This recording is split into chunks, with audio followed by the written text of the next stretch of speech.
Continuing on our topic, keep the main thing the main thing.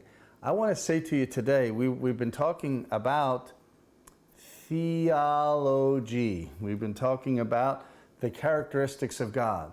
And today I want to talk to you about the characteristic of God being, we normally would sign eternal, but for God, we must sign eternal.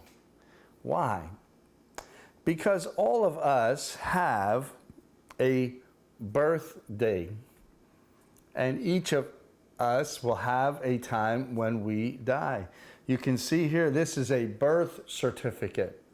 Over here is a death certificate. When a person dies, the doctor writes out official document, and it approves the truth that person has died. This tells baby is born, and we all have that. Every idol had a day when some person made that. It had a beginning. And every religion we know had a beginning somewhere. But God is not like that. Let me show you from the New Testament book of John, chapter number 1, verses 1 and 2. It says, "In the beginning was the Word." I want you to notice here, capital W, the Word. It's talking about Jesus Christ. And the Word was with God, and the Word was God. Verse 2, "The same was in the beginning with God." In John chapter 1, verse 2, 1 and 2, it speaks about Jesus being with God in the beginning.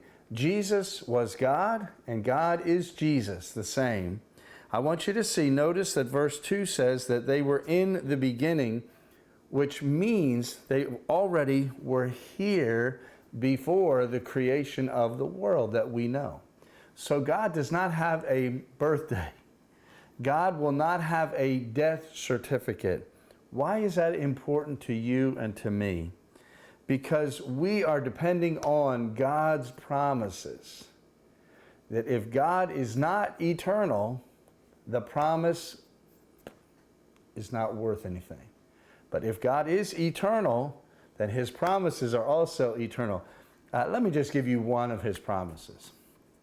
You know this verse probably.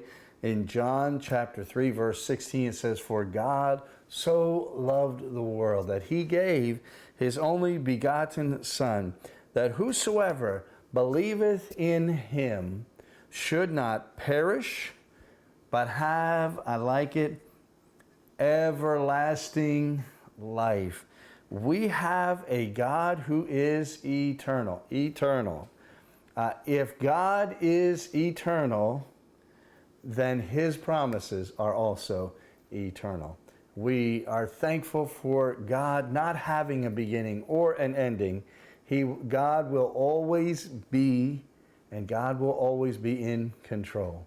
Amen.